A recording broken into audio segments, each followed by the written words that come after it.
Good morning, students. Good morning to all.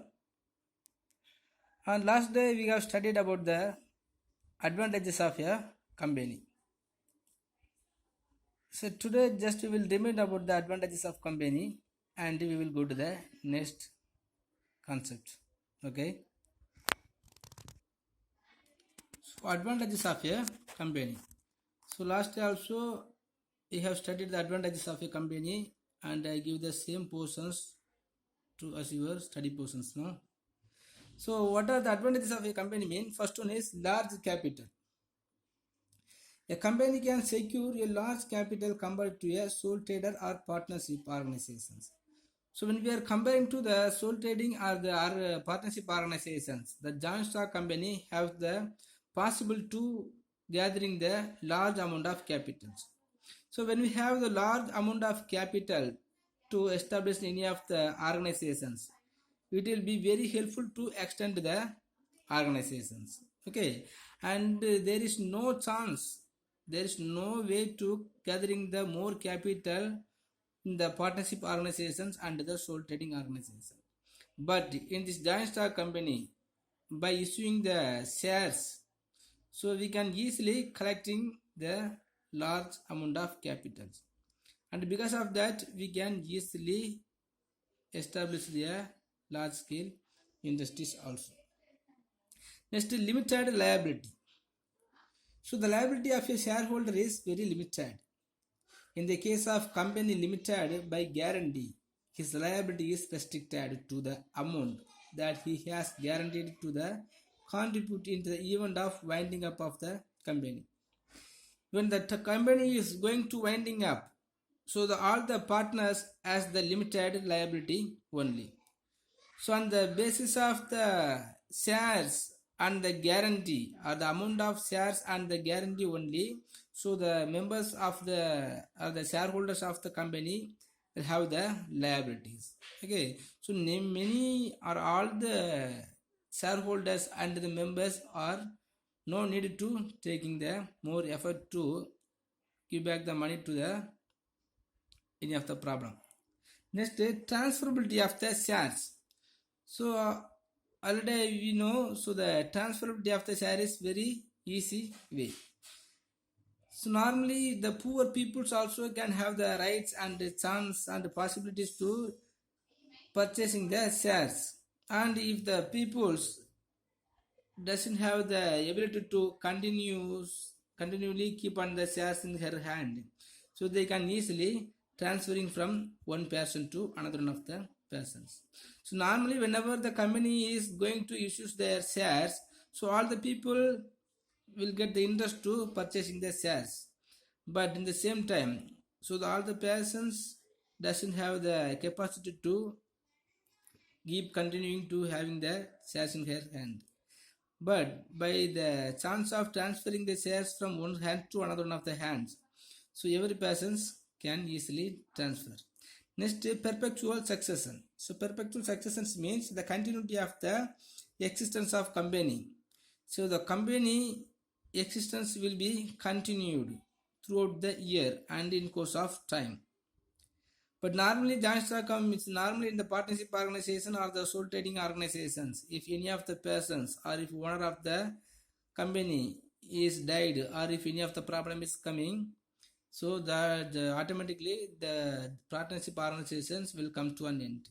But in this joint stock company, so many of the members can come and go, but the existence of companies always will be static. So this ensures continuity in corporate operations and the company can undertake long-term investment. So if you want to purchasing the shares without having any of the fearness, we can borrow and we can easily undertaking all the business operations in the future also. Next, promotion of saving and investment habit. So the joint stock company is always providing some of the opportunity or creating the mentality to saving the money among the peoples, because normally poor peoples also can have the rights and the power to purchasing any of the shares issued by the joint stock companies. Even one share also can buy from the giant stock companies. Okay, so because of that, if any of the poor peoples also want to purchase any of the shares, it is very useful and very easy way. So on the other hand, the peoples also want to get the interest to make the investment on the shares. And next, risk bearing capacity. So because of limited liability only is there in the giant stock companies. So all the members, all the shareholders also can get the risk bearing capacity. The loss of company is distributed over a large number of shareholders. So each shareholders bears a very little amount of loss only. Even if any of the problems means one of the most important problem in giant stock company is winding up. When they are going to winding up, if the property is have to be insufficient, that is the main important problems. Okay, nowadays the problem like this, such as a problem will not occur in our nations. Okay, but even though if any of the problem is arised when the company is going to winding up, so all the shareholders can have the risk bearing capacity. Next, economies of large scale operations. So when they have the power to gathering the large amount of capitals, so that organizations must be taking the large scale operations. Next, the economic development. So because of having the large amount and conducting the large scale operations, the joint stock companies providing many facilities to the societies. The joint stock companies have large financial resources. They are able to undertake large scale productions. So when they are going to take the large scale productions, so the supply always will be increased. And because of that, the satisfy of the needs of more number of consumers will be occurs. Next, create large scale employment opportunities. So all the unemployment persons will going to get the employment when we are conducting the large scale operations. So beyond the giant stock companies only, it will be happens. And to promote balanced regional development, because the giant stock companies will be increasing the supply of commodities, and because of that the number of market also will be increased. So there is no way to making the regional disparities. Okay, the balanced regional development will be contribute and substantially to the government by ways of taxes. Okay, one of your giant stock companies will be in the need of paying the tax in many ways, income tax and the production tax and the cost of the cost tax, and the many type of the tax also have to paid by the giant stock companies. Okay, yesterday also we have studied the 8 advantages of the giant stock companies. Okay students, today we will study about the disadvantages of a companies. But even if there is more advantages in a giant stock company, some of the disadvantages also will be there. So what are the disadvantages are there in this giant stock company mean? First one is costly and difficult to form. To establish the giant stock companies, it is not a easy method. It will be creating a costly and very difficult to establish. So the number of legal formalities must be absorbed in the formation of the companies.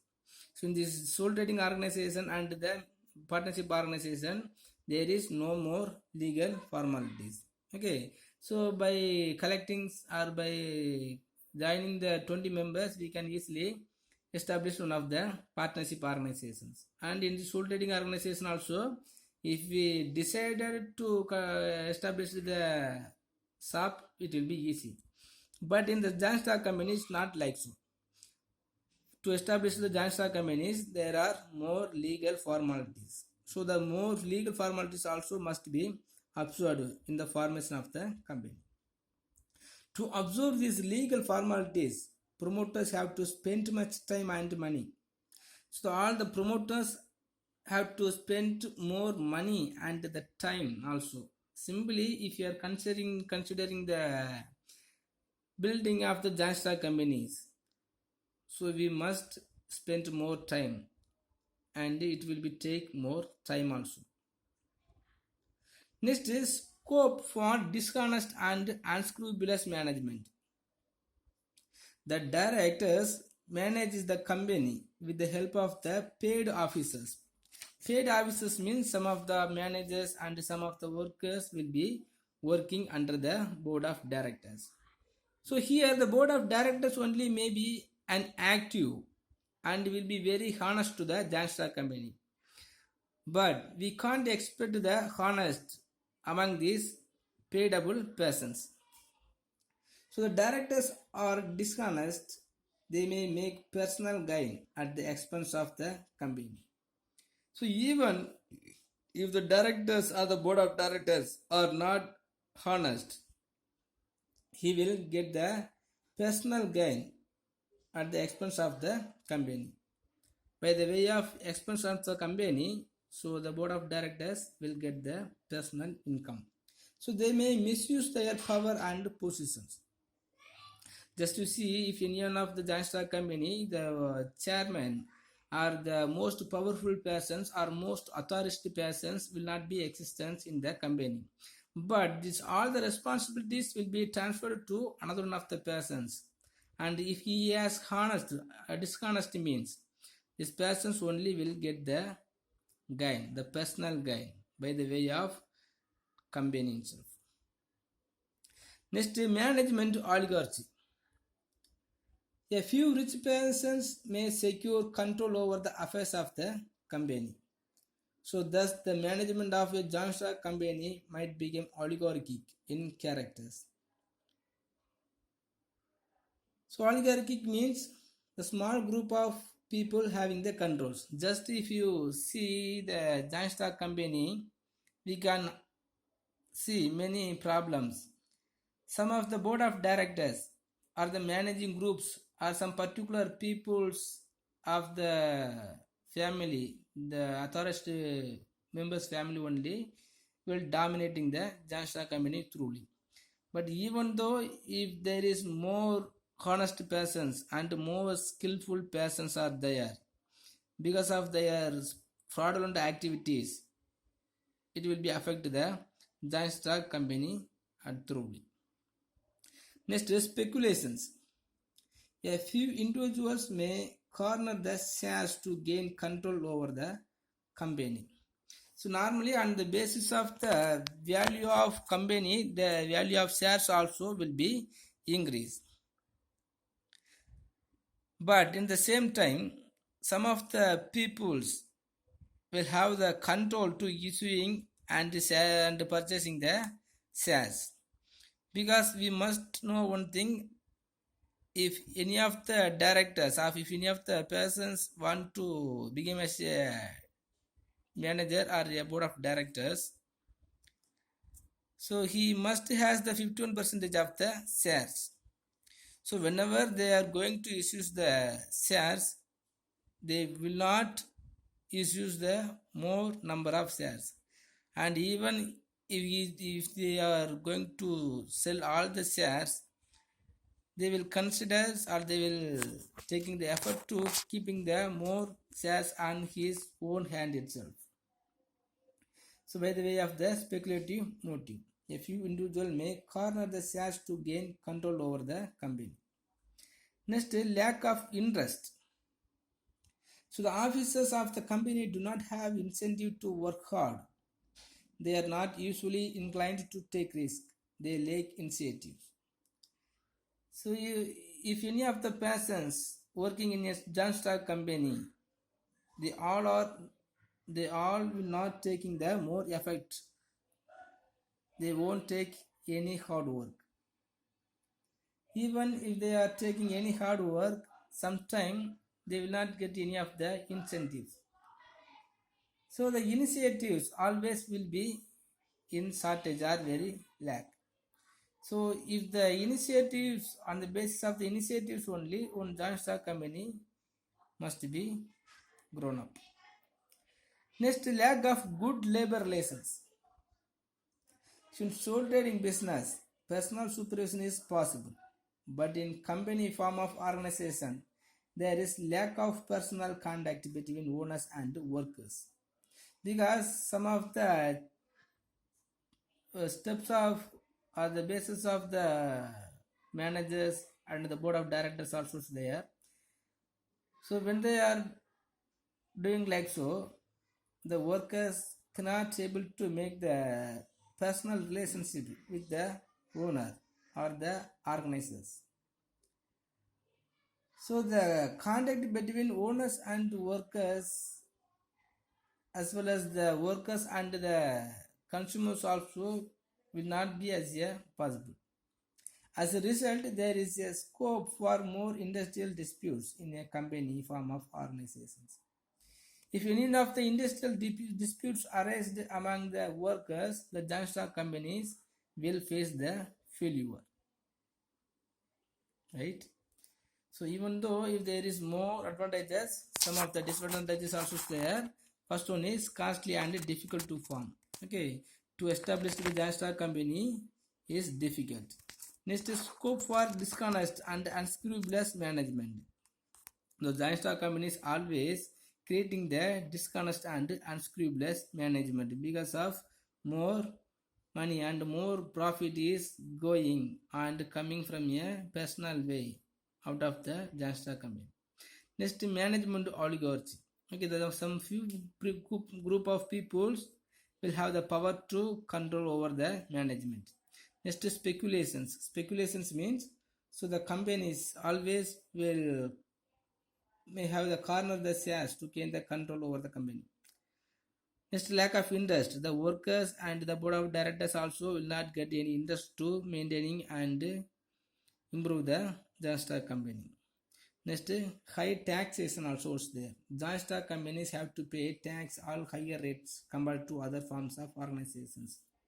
So because of the joint stock company, the government may have the profit through the tax, but the taxation will be affect the joint stock companies, because the overburden to tax is one of the disadvantages of the joint stock company.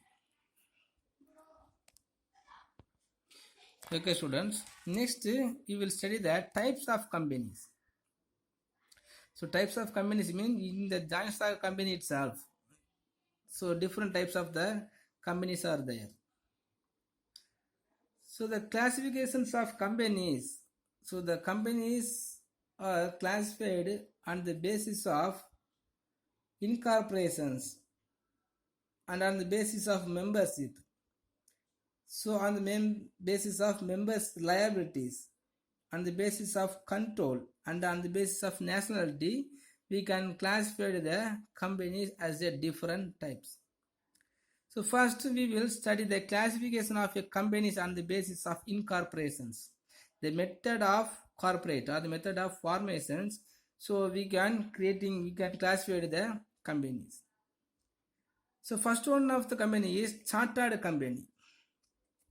The chartered companies are established by the king or queen of a country. So before the freedom of India, some of the kings and the queens might have been ruled our nations, and till some of the nations is governed by the kings and queen only.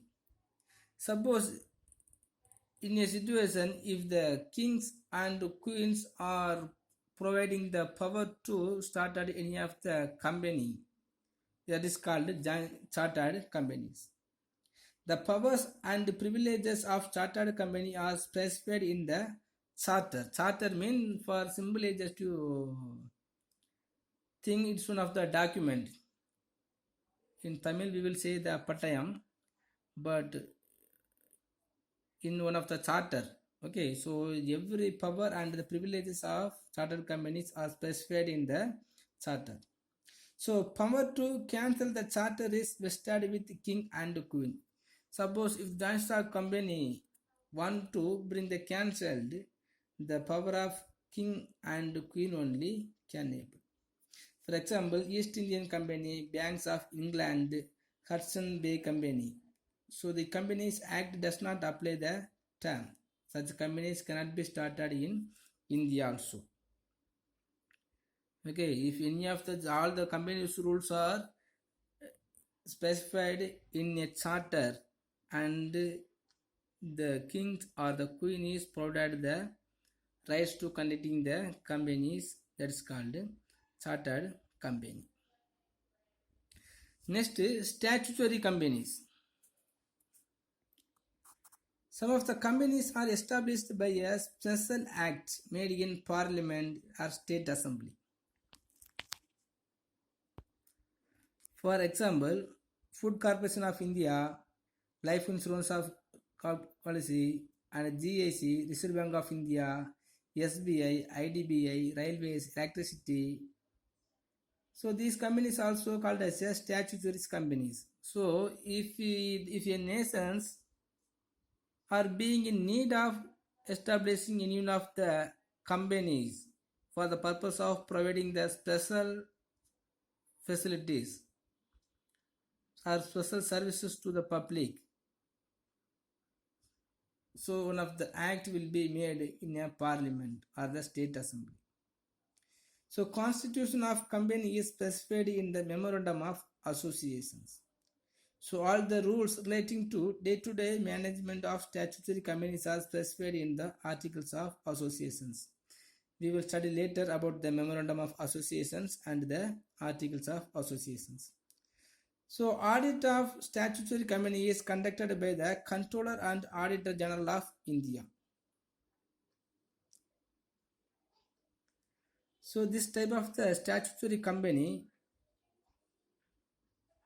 will be created by the act, the special act. The special act is enacted in the parliament or a state legislative assemblies. If any of the company is having the need of established in the state assembly will be enacted, and it in the central, so the parliament have to be enacted. Next, associations not for profit.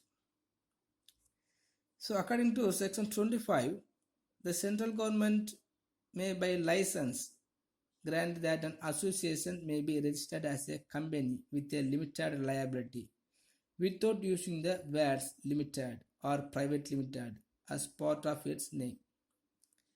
The license will be granted only in the case of association not for profit. In other words, the central government will grant the license only if it's satisfied that the association about to be formed as a limited company aims at the promotion of sports, commerce, arts and science, religion, charity, or any other useful objects. Normally, some type of the associations will be used for the purpose of providing or rendering the services to the public or some particular peoples or some of the particular societies. Now, if the individual people or the government also can have the rights to start at the associations not for profit. So the religion or the charity or any of the trust also will be considered as associations not for profit. So it intends to apply its profit, if any, for promoting its objects. So before started the associations, they have to specify their objectives in the memorandum of associations. So what are the objectives mentioned in this memorandum of associations? That objectives must be fulfilled. And in these associations should not focus on earning profit. But even though if any of the profit is earned by the associations, this earned profit must be spent on the objectives of the promoting of the objects only. Next, it prohibits the payment of dividend to its members. Any of the problems is arised or any of the income is earned by these associations, this association should not provide the dividend to their members. Such companies may be public or private companies and may or may not have share capital. Sometimes some of the associations can issue the shares, but even though the amount earned by the issuing shares must be spending to the promoting its objects only. Okay, students, it's enough. So if you have any doubt, please ask me.